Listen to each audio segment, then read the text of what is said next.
আমি পদত্যাগপত্র পাঠিয়ে দিয়েছি। আচ্ছা, এটার কারণটা কি স্যার? আমি কারণটা আমি বলতে চাচ্ছি না। শিক্ষা মন্ত্রণালয়ের দায়িত্ব পালন করা প্রতিমন্ত্রীর পদমর্যাদায় প্রধান উপদেষ্টার বিশেষ সহকারী অধ্যাপক ডক্টর এম আমিনুল ইসলাম পদত্যাগ করেছেন। সোমবার তিনি মন্ত্রিপরিষদ বিভাগে তার পদত্যাগপত্র পাঠিয়ে দিয়েছেন বলে নিজেই সাংবাদিকদের জানিয়েছেন। দায়িত্ব পাওয়ার 4 মাসের মধ্যে পদত্যাগ করলেন তিনি। তবে পদত্যাগের কারণ সম্পর্কে কোনো কিছু জানাতে রাজি হননি ডক্টর এম আমিনুল ইসলাম। কারণের বিষয়ে আমি কিছু বলতে চাচ্ছি না।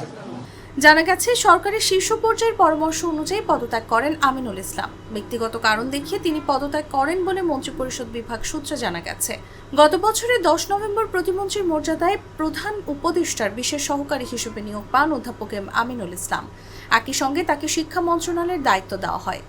এতদিন শিক্ষা ও পরিকল্পনা মন্ত্রণালয়ের উপদেষ্টার দায়িত্ব পালন করছিলেন অধ্যাপক ওয়াহিদউদ্দিন মাহমুদ। গত 5 মার্চ শিক্ষা মন্ত্রণালয়ের দায়িত্ব থেকে সরে যান তিনি। ওই দিন নতুন শিক্ষা উপদেষ্টা হিসেবে নিয়োগ পান ঢাকা বিশ্ববিদ্যালয়ের আন্তর্জাতিক সম্পর্ক বিভাগের অধ্যাপক ও মানবাধিকার কর্মী ডক্টর চৌধুরী রফিকুল আবরার। কিন্তু এর আগের দিন আমিনুল ইসলাম সাংবাদিকদের জানান, নতুন উপদেষ্টা হিসেবে তিনি শপথ দিতে যাচ্ছেন। এটি নিয়ে তিনি ফেসবুকে স্ট্যাটাসও দেন। তার এই বক্তব্যে বিতর্কের জন্ম দেয়। পরদিন নতুন শিক্ষা উপদেষ্টা যোগ দিলেও সেই অনুষ্ঠানে উপস্থিত ছিলেন আমিনুল ইসলাম। আমি কারণটা আমি বলতে চাচ্ছি না। কারণের বিষয়ে আমি কিছু বলতে চাচ্ছি না।